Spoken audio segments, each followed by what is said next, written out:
ቴዎፍሎስ ተስፋዬ ለመጀመሪያ ጊዜ የውጭ ደም ያላቸውን ወተት ላሞችን እዚህ በማቅረብ አሁን እንዳለነው እዚህ ከጦሎላ መነሻ አድርጎ ነው አሁን እስከ ከተማው ላይ ወደ 19 የወተት መንደር ተብሎ 9 ሞዴል መንደር የተሰየሙበት ሁኔታ አለ። ትልቁ ነገር መነሻ ከዚህ ከጦሎላ ጀምሮ ነው እንግዲህ እየተስፋፋ የውጭ ደም ያላቸው በተለይ በወተት ምርት በጣም ከፍተኛ ናቸው። እነሱ ማክሲማም አሁን በቀን ከ20 ሊትር በላይ ወተት መስጠት ይችላሉ። መኖ በአግባቡ የሚሰጥ ከሆነ ጥሩ አያያዝ ሚኖር ከሆነ ቅድም እንደተመለከትከው እስከ 40 ሊትር እስከ 35 ሊትር ወተት መስጠት የሚችሉ የውጭ ደም ያላቸው ወተት ላሞች መኖሩን ነው። ከውጭ መግባት ብቻ አይደለም።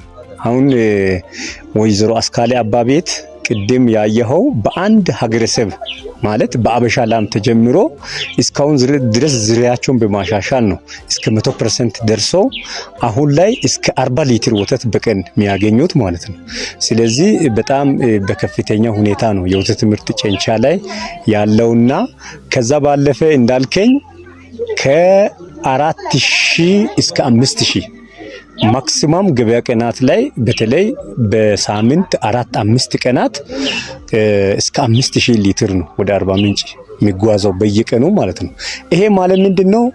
ትስስር ተፈጥሮ በንግድ መስመር በአግባቡ የሚሄደው ነው። ከዛ ውጪ ደግሞ ለቤት ኮንሰምፕሽን የሚጠቀመው ማአት ነው። ስለዚህ ምርቱ ቀላል አይደለም። ያ ምንድነው እንግዲህ ሰው እርባታው ላይ በጣም በትኩረት እየሰራ መሆኑን ነው የሚያሳየውና በዚህ ልክ ነው አሁን ጨንቻ የወተት ከነአን ተብላ የተጠራችው በጣም ደስ የሚል ነው። አሁን ደግሞ በቅርብ ጊዜ በዚህ በሰክስድ ሰመን ተብሎ በመጣው ቴክኖሎጂ የወተት ላሞችን ሴት ጥጃ ብቻ እንዲወልዱ የማድረግ ስራም በትኩረት እየተሰራ ነው ያለው። በዚህም እስካሁን ድረስ 43 ጥጆች ተወልደዋል። ሴት ጥጆች ማለት ነው። ይሄ ቀላል አይደለም። ተፈላጊም ናቸው። አዎ ተፈላጊም ናቸው። ሴት ጥጃ ሲወለድ ቢያንስ 2 አመት ማክሲማም ቢደርስ እንደገና ይጠቃል። በሶስተኛው አመት በአግባቡ መውለድ ይችላል። ይሄ ማለት በየቀኑ 20 ሊትር እና ከዛ በላይ ወተት ምርት ማለት አንድ ሊትር ወተት ምን ያህል ዋጋ እንዳለው አንተም የምታውቀው ነገር ነውና ስለዚህ በጣም ከባድ ቢዝነስ ነው የወተት ላሞችን እርባታ መስራት። በዚህ ልክ ነው እንግዲህ መረጃው ያለን ማለት ትንሽም የሚያስቸግረው ከመኖ ጋር ተያይዞ የመኖ ምንጮች መኖ ውድ ነው። በዛው ልክ አሁን መሰረቱ የምትይዝ ከሆነ የግማሹን 10 ሊትር ወተት አሁን የመኖ ብታደርግ 10 ሊትሩን ለቤት ብትጠቀም 10 ሊትር ቤተሰብን ሁሉ ማስተዳደር ይችላል። በቀን 1 ሊትር ስንት ነው? እስከ 90-80-100 ብር ደርሷል አሁን ላይ። ስለዚህ ይሄ ቀላል አይደለምና በጣም ትልቅ ቢዝነስ ነው። ይሄን ስራ ማስፋት ያስፈልጋል። ምንታምር የተባለችው ስም አመጣጧ ምንድነው? ግደር ያለች 4 ሊትር ዘምትሰጥ ነበረች። መስጠት ጀመረችው በአጋጣሚ ከዚህ በፊት ተጠቅታ እርጉዝም አልነበረችም፣ አልወለደችም ነበርና ቼክ ስናደርግ በውስጡ ጽንስ አልነበረም።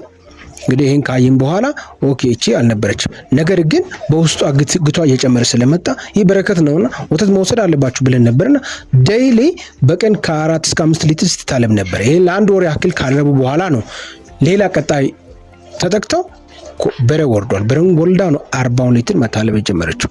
ከሷ የተገኘችው ትሩፋት ተሰይማለች። ትሩፋት ደግሞ አሁን 35 ሊትር ነው ያለኝ የምትገኘው። ይህን በመጀመሪያ ወልዳ ነው ግደር ስለሆነች ነው የምትጨምረው ይሆናል ማለት ነው። ይሄንን ነው። ሌላኛው ከኦሮሚያ ክልል ከሞያሌ አካባቢ ለመጡ አርሶ አደሮች ግብርና ባለሙያዎች ልምድ ያገኙበት ፋርም ነው። በእኛ ዞን ከቦንኪ አካባቢ የመጡ አርሶ አደሮች ልምድ የቀስሙበት ያገኙበት ነው። እንዲሁም ከቦረና አካባቢ የነበሩ አስተታውሱ እንደሆነ ቦረና አካባቢ ድርቅ የሆነ ጊዜ አጋጥሞ ነበር። ከዛ በኋላ ነው መጥተው ልምድ አግኝተው ቤት ውስጥ ማርባት ይቻላል እንደ ያሉት ከተማ ውስጥ ማርባትን ይቻላል እንደ ብሎ ተደምሞ እኛም እንደዚህ እንጀምራለን ብለው የሄዱበት ልምድ የቀሰሙበት ያሉ ፋርም ነው ማለት ነው። እማማ እንደምታውቁት ቸር ናቸው፣ ታዋቂ ናቸው። እንዲሁም ይሄንን እኔ ያገኘሁትን በረከት እኔ ያገኘሁትን ትሩፋት ሌላው ማግኘት አለባቸው ብለው ወተት ብቻ አይደለም ያለቡ ዝም ብሎ የሚሸጡት ማለት ነው።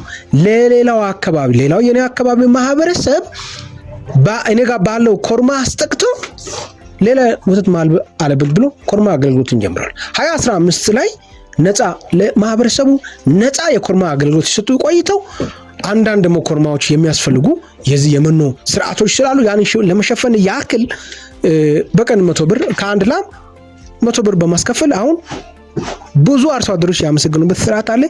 የዚህ የኮርማ አገልግሎትም እየሰጡ ያለበት አግባብ የሚሰጡት መረጃ አያያዛችሁን ተከታትለን ነበር። ሲኒት መረጃ አያያዛቸው አሁን 829 የደረሰበት አግባብ አለና 829 ሰው አስተቅቷል፣ ላም አስተቅቷል ማለት ነውና ይሄን የሚያክል እዚህ ከተማ ላይ እንደገና ወተት እያለበ ያለበት አግባብ አለና ለከራሳቸው አልፎ ለሌላው ማስተማሪያ የሆኑበት ለሌላው በረከትን የሚያካፍሉበት አግባብ ያለበት ፋርም ነውና ሳቸውን እንግዲህ እግዚአብሔር ይባርክ፣ እግዚአብሔር ጤና ይስጠው፣ እግዚአብሔር ኢትዮጵያን ይባርክ። ኑ ሌላ የሚለው ነገር ምንድነው? ኑ ጨንቻን ጎብኙ።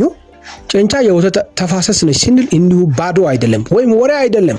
በአካል ኑና እዩ። ከኦሮሚያ ክልል ከቦረና መጥቶ እንዳዩት ከቦንኬ መጥቶ እንዳዩት የተለያዩ ከጠቅላይ ሚኒስትር አማካኝነት የሚመጡ ሚኒስትሮች ነበሩ። መጥቶ አይቶ ጎብኝቶ ሄደዋል። እዚህ ሆናችሁ ሀሜት ብቻ ነው አትበሉ። መታችሁ እዩ፣ ጎብኙ። እግዚአብሔር ከስራን ይባርካል።